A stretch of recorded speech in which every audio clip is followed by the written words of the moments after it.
Hello, welcome to Rust Duck Garage.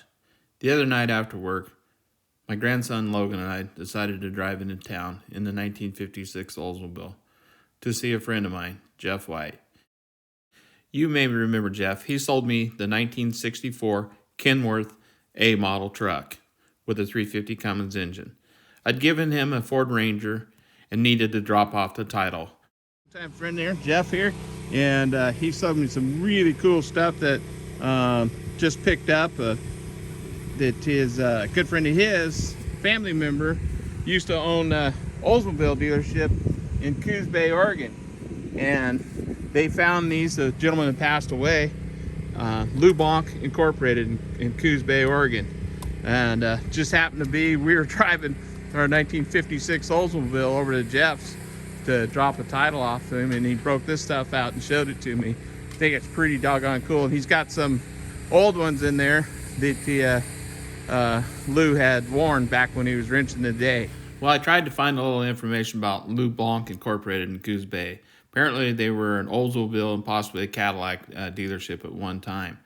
And Lou had moved in his later years to McMinnville, Oregon, where he had a stash of these brand new coveralls.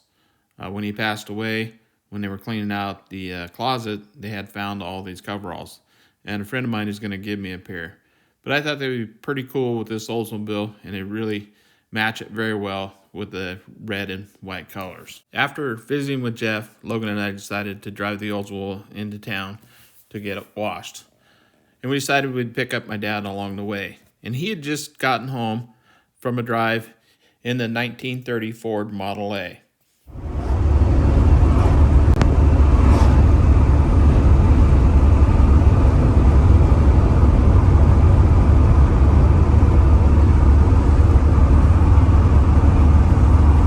Dad, what year was yours? Was a 56 too? Yeah. The black one? Yeah.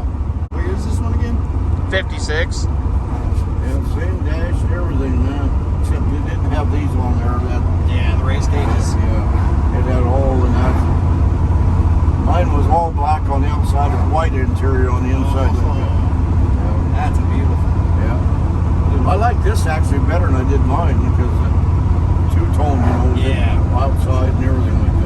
And the inside's got a little black and red, Yeah. Real nice color scheme. Yeah. Give her a little goose, Logan.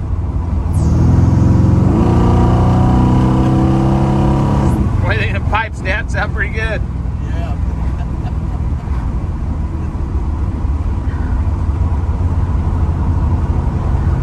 The cop stopped his head and I just had to do a little surge of speed to get around the guy, There you go. See, the older ones had bigger steering wheels like that. That's what Grandpa was saying. Yeah. This one gives you a little more. It's got that Budnick steering wheel. Let me see it. Look in there, yeah. That's the cap needs turned to center it, doesn't it? There you go.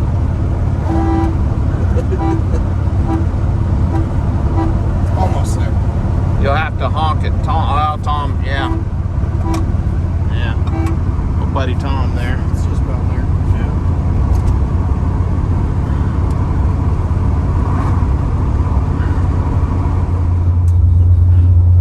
You don't know if she's necessarily going to want to stop when you want her to.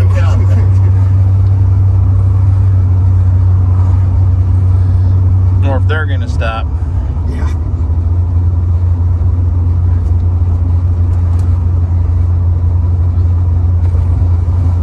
That chrome on that dash, sitting there in the back seat, looking forward at it, just absolutely beautiful. The car has a Budnick steering wheel that is kind of a replica of the original, although smaller, which gives tall guy like Logan, a little more leg room. It's a pretty nice wheel. Just a filling station, big old filling station,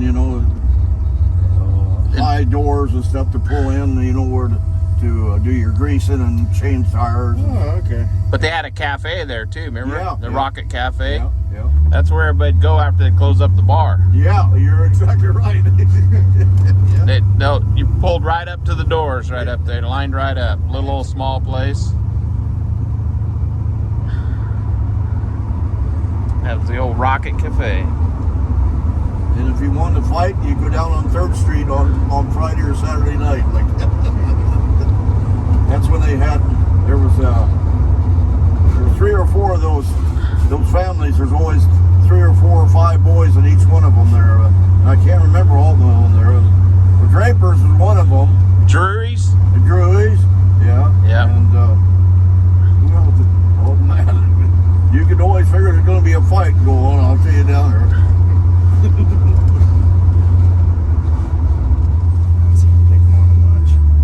Yeah, it was a...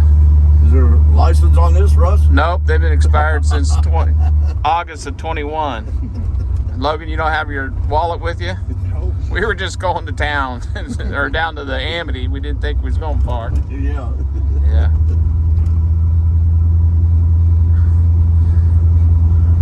I was doing yard work when you showed up. Oh, we got our Challenger. I heard these There's pipes. somebody back there. Little old V6, huh?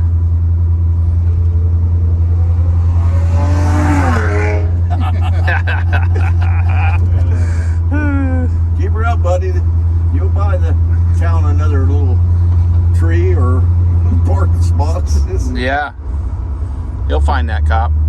Yeah. He got no license plate on that thing either. No. Yeah, he's the one that'll get busted. Thinks he's fast. Hopefully he's not a subscriber. He's like, hey.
Old 3rd Street been holding up pretty good in it with these older, newer buildings and stuff that's went in and all that out here. Oh, yeah. Yeah, they did a good job here. Right.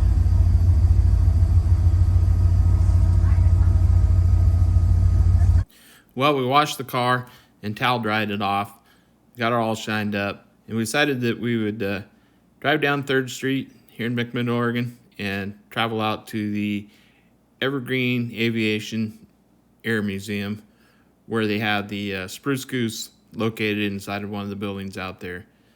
Dad was reminiscing about some old times on 3rd Street. And yeah, I don't think I could quite repeat them or let you guys listen to them, so we kind of edited some of that out. Jim Harney come in and he drove me home that night like that. I sold that car to Rob Williams there for $100, I think it was. Huh. I didn't want So now this is the place to do some peel outs. Yeah. You want right side or left side? I'm going to go right side to start with. It's the Evergreen Aviation Museum here where they got the Spruce Goose in there. Yeah. You can see the Spruce Goose through the windows there. Yeah. Yeah. Oh, you talk. The Blue Angels.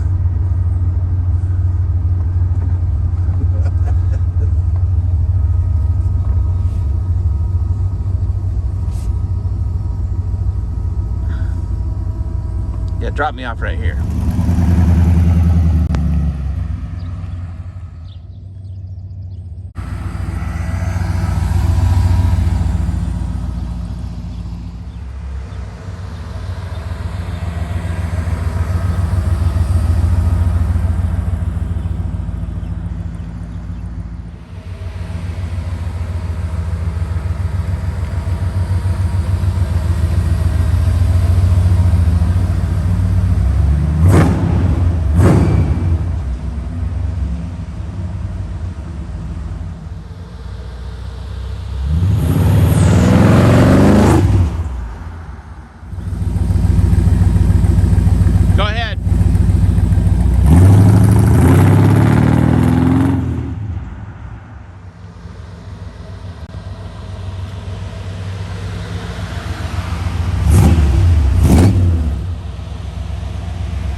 A 455 cubic inch Oldsmobile engine with a Holley Sniper Fuel Injection, turbo 400 transmission, and dual exhaust. She's a real runner.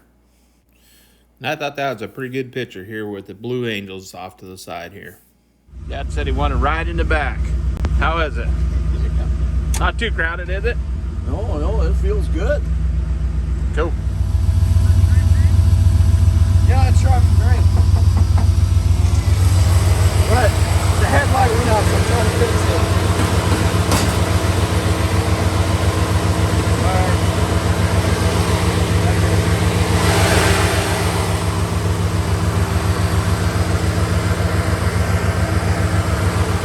The ones that, Yeah. man, they'd put them dual pipes and stuff and those white walls on them. I mean, It sounded look good. yeah.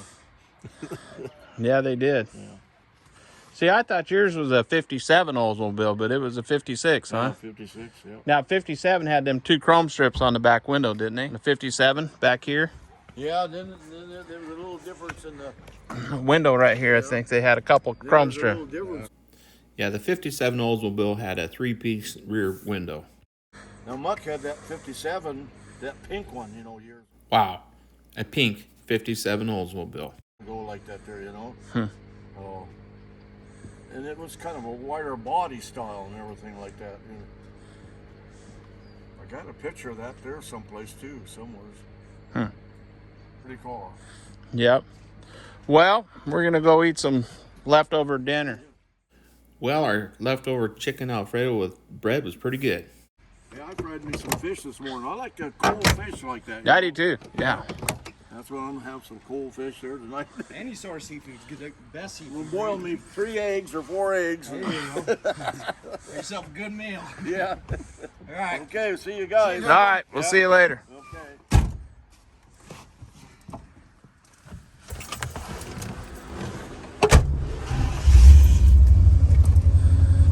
One eye. One eye? The headlight. Oh, yeah.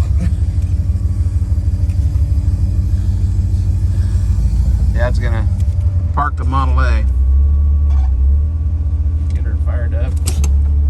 Damn kids. Patient. Yep, the Model A fired right up. He's gonna back me down, kid. One was an electric motorcycle, wasn't it? Yeah. He might go for a cruise. Well, in my early 20s, I worked as a mechanic for Lucas Chevrolet Oldsmobile, which later became Jim Dorn Chevrolet Oldsmobile. I worked there 4 years before leaving and going to the county shop. But I have kind of a special place in my heart for these old Oldsmobiles. My specialty when I worked there was the Oldsmobile diesel engine. That engine was a failure from the start. But as a mechanic, it gave us a lot of good work and made us a lot of money. I really enjoyed those old Oldsmobiles with the diesel engine in them. We could get them for a song. They were not very good cars, so the trade-in value was horrible on them. So I was buying late model cars in very, very nice condition with engine problems that I could fix for just the cost of the parts. Hopefully I can find one of these Oldsmobile diesels someday that's worth repairing and repair it on my channel here. But that's a story for another day. So I hope you enjoyed today's video. And if you would, please hit that like, share, and subscribe button. And we'll catch you next time at Rusty Duck Garage.